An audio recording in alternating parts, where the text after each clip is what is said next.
Hello, everybody, and welcome to the Women's Soccer Show. I'm Sarah. And I'm Allie. And this is Olympics group preview coverage. In other words, this is the start of our Olympic coverage. And to do so, we are going to preview every group that we've got here for this Olympics. And that's just 3 of them. And we've already done Group A. We've already done Group B. So you guessed it. This is Group C. So far, Allie, 2 out of the 3 groups that we've done, we get to the end of it to do predictions, and we're like, I don't know, man. Literally anything could happen. Do you expect the same here? I think I could probably guess who's going to top the group. The rest of it, no idea. So we've got Spain, Japan, Nigeria, and Brazil in this group.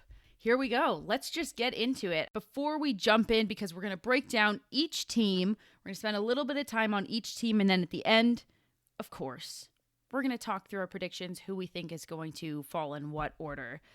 But it has to be noted, Spain and Japan are in the same group right now in the Olympics, and they will face each other in the first game of this tournament. And if you remember, everybody, Spain and Japan were in the same group in the World Cup, and people are still talking about how they think Spain sandbagged that game.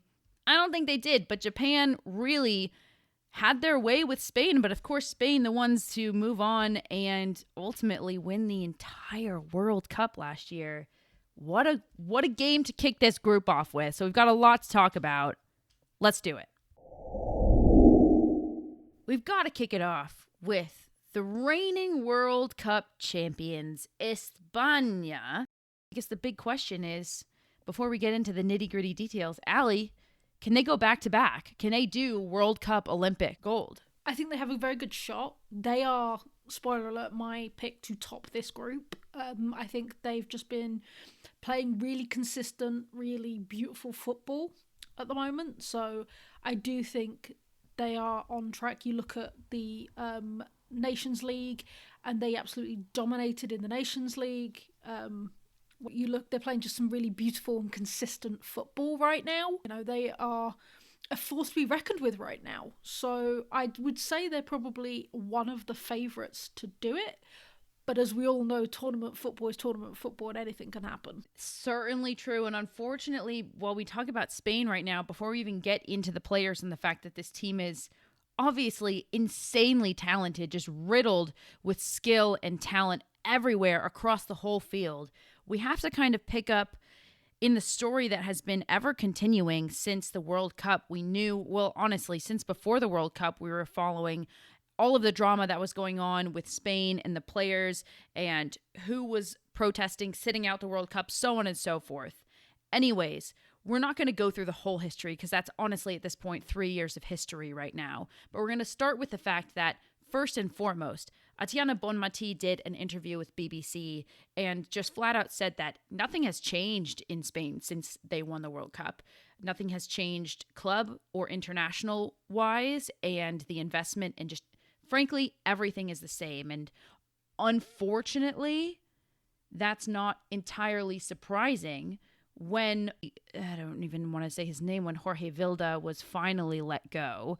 Montserrat Tomé was instated as the head coach. And we talked about this on the podcast, Allie. Like, this was something that was so thinly veiled. It was just the Spanish Federation instating a woman, thinking that that would look good, but she's just as deep in the system as Jorge Vilda was before it. She coached under Jorge Vilda. We can't imagine anything would have changed when she was instated as head coach. And quite honestly, based on Bonmatí's interview, it seems like that's the case, unfortunately. Yeah, and it's just been announced that she was sort of interim for a while, but she's now officially got that position. She will be Spain's national team coach going forward. I completely agree. You know, she was in that system. She was under Jorge Vilda. You know, if she was gonna, you don't feel like she wants to change anything because she was in that system. The players don't seem to be that happy with it, but they're sort of putting that aside because, as I mentioned, Spain is in killer form at the moment, and you only get so much time in your international career. Yeah, we talk about that a lot in terms of players and who wants to make themselves available. And I know I've said before, like, I can't blame any of these players for wanting to play for their country, even despite it being such a disaster. And we're not going to, again, get into the whole boycott of it all. But Spain has named their team, and it includes all of the big names that you would assume. I suppose the question around this as we transition into talking about Spain as a team right now is, this was a squad that somehow was able to win in spite of the head coach that they had in Jorge Vilda. Do you think that they can just continue on that, or is there a certain level at point where this actually does affect this team and their on the field performance? It will eventually, I do think. I think at the moment they're going to be enjoying the fact that they are favourites. They are up there dominating. They are having quite a golden era of Spanish football at the moment. We're seeing that domestically with Barcelona and Real to a point, and Levante to a point. So, but eventually, you know what, as with any job, you know, if your working conditions aren't great, it's going to grind you down eventually. So I think the problem is they're going to be victims of their own success, because if they keep doing well and they keep winning, then the federation's not going to see a reason to change leadership or tact or anything until it doesn't go well. You know, we saw this with your beloved USA. You know, it was going well, so there was no need to replace Jill Ellis, there was no need to replace Vlaco. Then it didn't go well, and then there was a reason to. Yeah. And so that seems to be the biggest thing, I think, is they are being hoisted by their own petard because they are victims of their own success. Spain has been participating in Euros qualifying ever since the World Cup. They have gone, and I mean, there's some great results right here. They've gone on and just continued the success since the World Cup. I will say, though, they're not unbeaten. They did drop one game 3-2 versus Italy. Not the team you would have expected to take down the great Spaniards, but Italy took them down once, 3-2. And other than that, Spain has won every game. They beat Sweden. They beat Switzerland twice. They did beat Italy once. Of course, they lost the other time. I mentioned they beat Sweden. That was twice. They beat Sweden twice. So some big results, and against big nations. If you'll remember, of course, Sweden did very well in the World Cup, and Italy are always kind of like a wild card, if you will. I think you're right to say we can only expect them to pick up where they left off. Are there any players in particular that you think we should highlight here? Because for me, it's all about that spine of the team. Yes, I was going to say, there are obvious names, you know, Pates is in there, Bonmati is in there, but I think the big one that you need to be looking out for is ex-Man United player Lucia Garcia. She's come off of quite a phenomenal season in the WSL despite Man United's overall season. Obviously scored those 2 goals to help them win the FA Cup, and was absolutely flying, and it's rumored she's going to go off to the Mexican League. And I just think, yeah, she's a real one to watch, is Lucia Garcia. And she just plays really fun, fiery football. Like, she's really strong, so she can hold off players, really holds up the ball. If you look off her off-ball play, it's really fantastic, creating opportunities. So she's just a fun person to watch play, to be honest. I'm excited to watch the center backs. I'll consistently say I think that the center backs for Spain and of Barcelona, honestly, are some of the most underrated players in the world, because it's hard to focus on them with what the attacking players can do with the ball, but they don't get enough credit for what they're able to do. They held England to a scoreless World Cup final. I mean, Paredes and Codina, the 2 center backs, veteran presence, they work so well together. And obviously, when you couple that with Perejuelo and Caldente up top, Bonmati in the middle, Jenny Hermoso's back in the midfield. She's remade the team. I also expect them to come out really just flying. But I think it's an interesting group that they've found themselves in because of the result against Japan in the World Cup. Because I think a team like Brazil could maybe match up with them in a way that they're not expecting. And I know I'll always say good things about Brazil, and they always underperform and disappoint me, but I'll stand by the fact that they always have that ability to do so. And we'll come on to it later in the episode when we talk about Nigeria, but listen, they almost beat England in the World Cup. So Yes, I expect them to take this group. No, it's not going to be easy. And if they slip up mentally, they're not going to take this group. It's not an easy journey for them.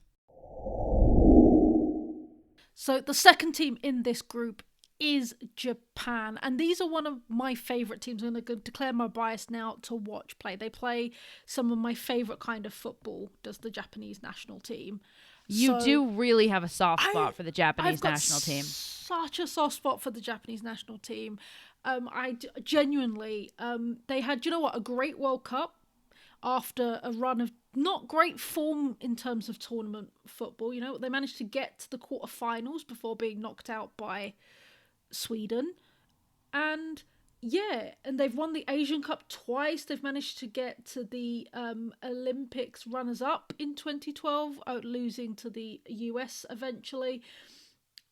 So they have done really phenomenal work. And we mentioned it during the World Cup, but they had a really rough run up because it was that transition period. You know, the youngsters weren't quite ready to make it for the seniors, and the seniors players were on the way out.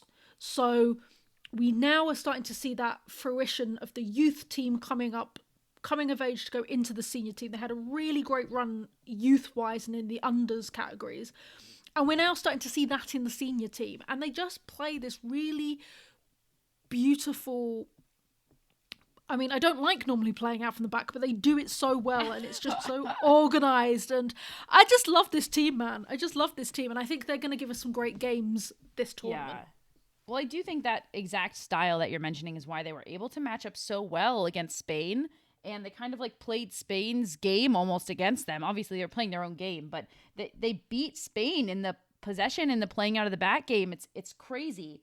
I will say they were such darlings coming out of the group stage in the World Cup that even though they did exit in the quarterfinals, which is, you know, not a bad place to exit, I was disappointed by that. I felt that that was underperforming for what this team had showed us before and what I feel like they can accomplish. So I hope for them that they come in and they really are the team that we thought they were going to be in those knockout rounds of the World Cup.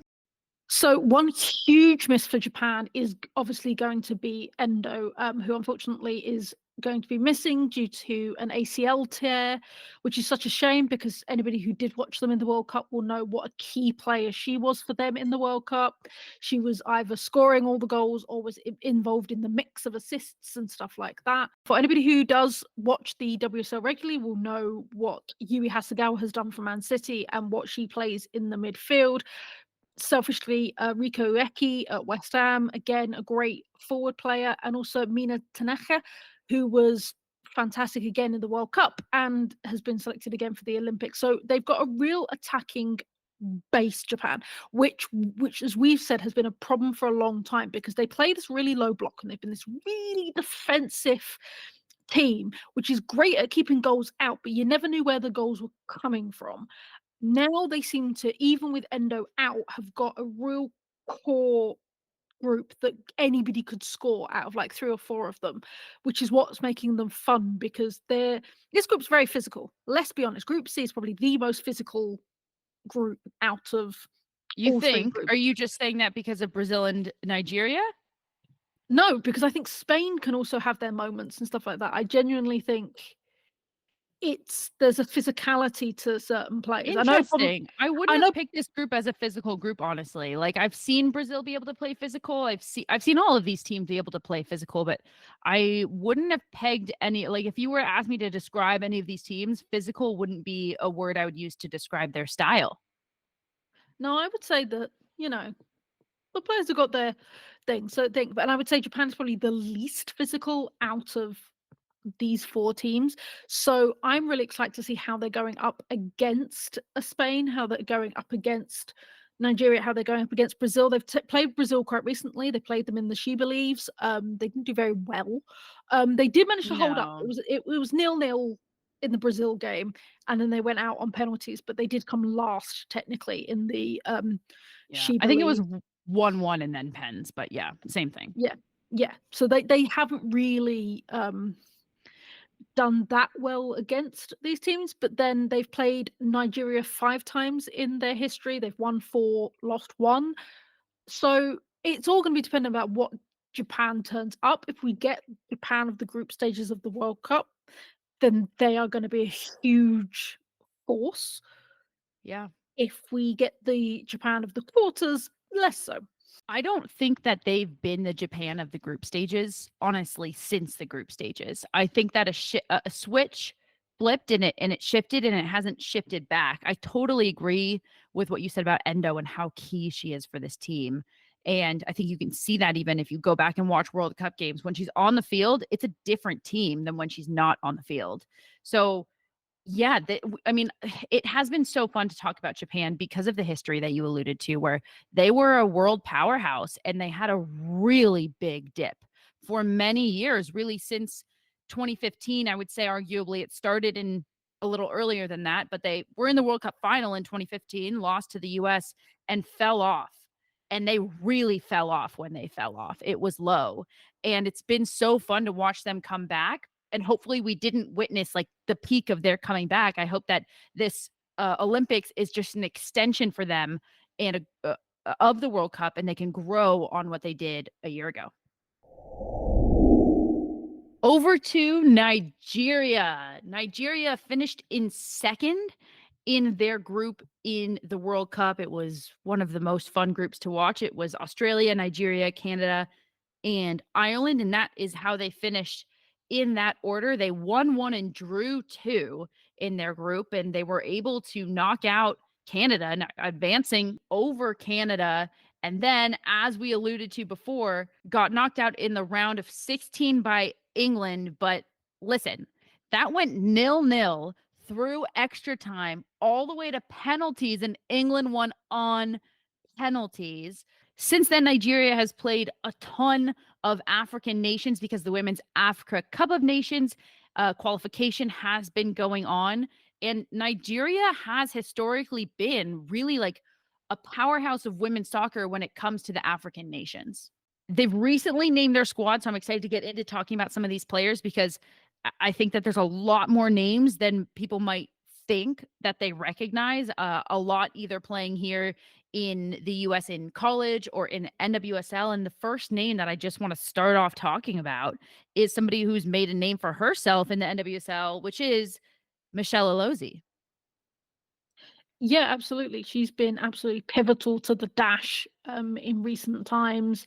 A very fast-paced defender who really controls her back line for the dash and has done so for her in the national team of Nigeria. So that's going to be an exciting one to watch her come back with Nigeria. The other players that I think it's worth calling out, 2 players that we talked about quite a bit actually in the Olympics, are both of the Paynes playing for Nigeria. Specifically, I want to talk Toni Payne because she was so key for Nigeria in the Olympics. She plays in that, I'll say that number 10 role for them, really. Toni Payne, she plays her club soccer in Spain for Sevilla, and she played her college soccer here in the United States at Duke. She actually spent some time with the U.S. Youth national team, the U17s, the U20s, U23s, but she ended up declaring that she wanted to play for Nigeria as a national team, and I think she's just been such a wonderful addition to their squad. So you alluded to it earlier, but Nicole Payne, who plays for the Portland Thorns, has also been called up. Again, another great midfielder, has played for PSG.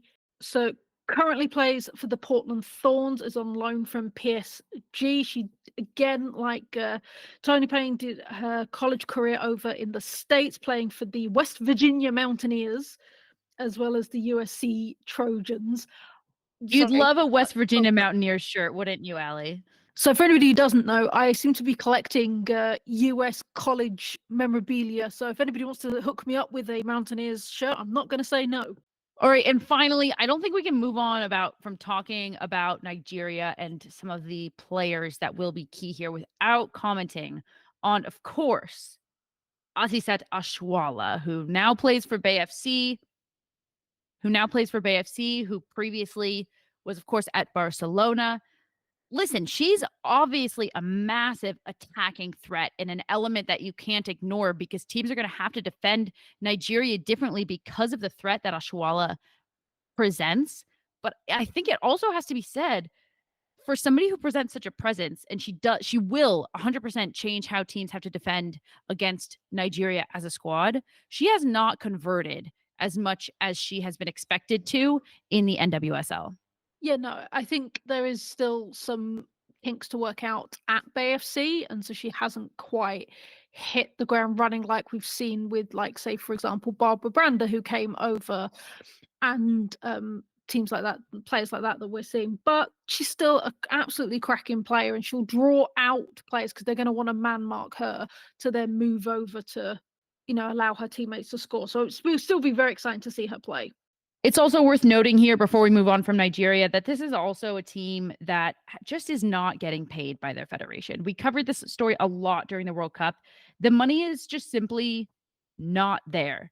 It comes in from the larger FIFA because what happens is FIFA will pay federations and then federations are in charge of distributing the money to players. This was a big thing in the World Cup because it was announced at the beginning that for the first time FIFA was going to pay the players directly. And that was a huge deal.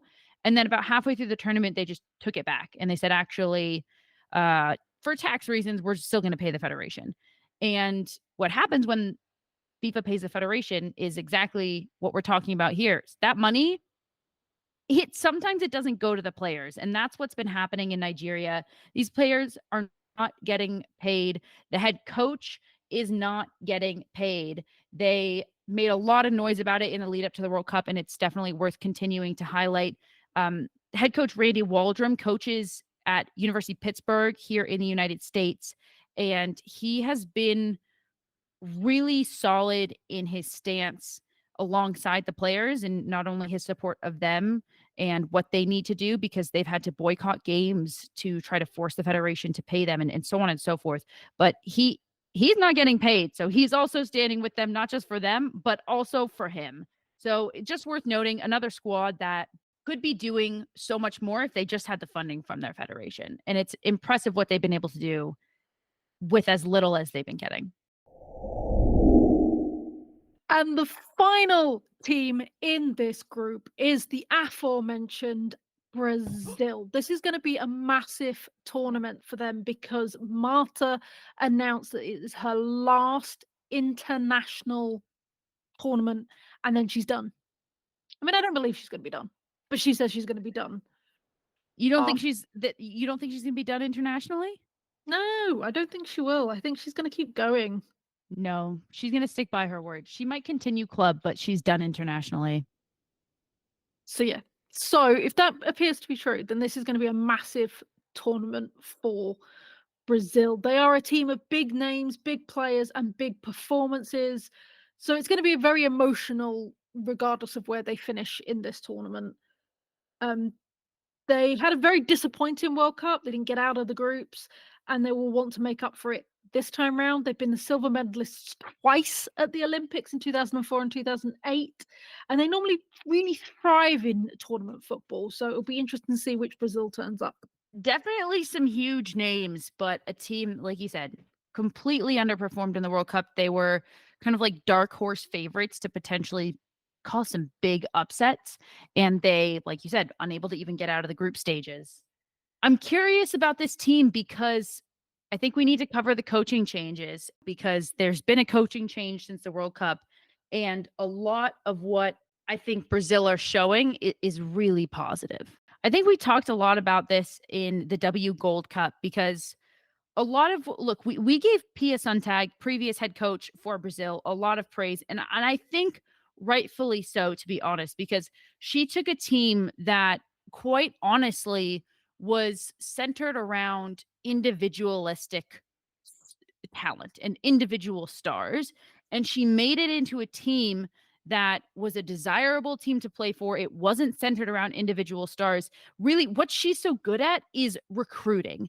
And that's what she did. And she worked so hard to build this program by recruiting players that might not just have like Brazilian citizenship, but they might have dual citizenship, might have, whatever she could do to get any player there, she did. And she did a great job of that. And now Arthur Elias, the brand new head coach who's taken over since Pia Suntag, has a lot of history of coaching in Brazil specifically. And what he's done is taken players actually then instead of like looking internationally like Pia did, he took that and built on it by looking around the club leagues in Brazil and started recruiting young players or even older players that had been performing at a high level in Brazilian club leagues and bringing that into the fold with this team. And now what you have is a really, really well balanced, really deep squad that is playing Brazilian football within a system. And yes, there's work to be done, but I love the elements that Elias has added. Yeah, no, 100%. He has a huge history within Brazil and in club football. He was at Corinthians before he took over the managerial job at Brazil. So he is very well versed in that, and you can definitely see it. I mean, obviously, everybody's going to be talking about Marta, but you've got players such as Caroline, Ludmila, who you need to look out for because they just play. Brazil plays beautiful football. Like, if you want a game of beautiful football, then just watch a Brazil side because they just, like you said, just play this really great, specific to South America and specific to Brazil's style of football, and it's a wonder to watch. I think it's pretty fun to note here because we've spoken a lot on this series about how this is a tournament where you only have 18 players and you play every third day. So deep rosters win tournaments. Brazil is a deep roster. You start to look at this team and like players and names to call out, and the list goes on and on and on. And you mentioned Marta to start, but we Yeah. have to just start out with naming Marta. We don't know what role she's going to play in this. Every time I think Marta is going to play a role where she gets less playing time, she keeps getting more playing time. So we don't know what role she's going to play in this, but we do know that we have to spend a moment and just say that this is a really historic and big moment. And I think we should all just kind of enjoy the fact that we get to watch this all time great on the world stage for the last time. I'm just yeah, I'm gonna get emotional just talking about that. This is somebody who has helped turn the game into what it is, and she will forever be remembered for that. However many minutes she gets on the field with Brazil, it doesn't matter. We'll get to see her in that Brazilian uniform for a final time, and that's pretty historic. So obviously we talked about Marta, but there are so many. You've got Adriana, you've got Ladmilia, you've got Caroline. That's just their front line. That's such a hardcore front line that is so hard Mhm. to defend. They are goal scoring machines, which is just exciting to watch. As we talked about, the Brazilian talent, you've got like the homegrown talent. You've got their goalkeeper Lorena, who plays over in the Brazilian league, as does Taina, their second goalkeeper. There is just so much talent in this Brazilian side. As I said, they're big players, big names, big performances. I do think that the goalkeeper spot is a weak spot for them. I think they're strong across the board, but if I'm gonna point to one spot that might be a little weaker for Brazil, it is the goalkeeper position. Yes, I would say so too. I think that's but that's going to come with time. That's going to come with experience. They're both quite young goalkeepers, so Mhm. if they keep getting picked and they keep getting the game time, then that will only just grow. I do really love the fact that Brazil and Japan have faced each other recently. Obviously, like you mentioned in the She Believes Cup, Brazil is really one of those teams where they could come out and they could be the best of themselves, or they could come out and they could be the worst of themselves. And it could go either way still right now. And the challenge for Brazil is combining so many elements into a cohesive, dynamic, flowing unit because they have so many different elements to their squad. I mean, we haven't even mentioned, by the way, Rafaele Sousa holding down the back line. She's such a huge presence. Bruinha, who plays for Gotham. It's just like name after name. And there's so much talent that the challenge is, how do we get everybody to be able to play their own style of individual creative football, but play it together so that we can be playing as well this comprehensive Brazilian style of football that also has structure, but also an element of creativity. And that's a lot to try to put together when you think about it like that. All of those elements that I named, that's a tall task for a head coach. But it's also something where if you can get it to work and you can get it to click, that's why we say Brazil is a team that could beat anybody because it's all there. It's just a matter of putting it together. And finally, let's talk predictions. The time where I always sweat and rethink everything that I ever knew about these teams. Spain, Japan, Nigeria, and Brazil. We just talked about all four of them. Now, I'll reiterate, as I did in the past 2 episodes, we're just going to rank the order that we think these teams will end up after the group stages, because the top 2 of every group advance, and then the top 2 third place teams advance, which means that there will be one group in which the third place team does not advance. So, because of that, we're not going to say, I think they will advance, I think they won't. That's going to be next week when we full on do tournament predictions of what's going to happen. But for now, let's keep it to 1, 2, 3, 4. How do you think they'll fall after the 3 group games, Allie?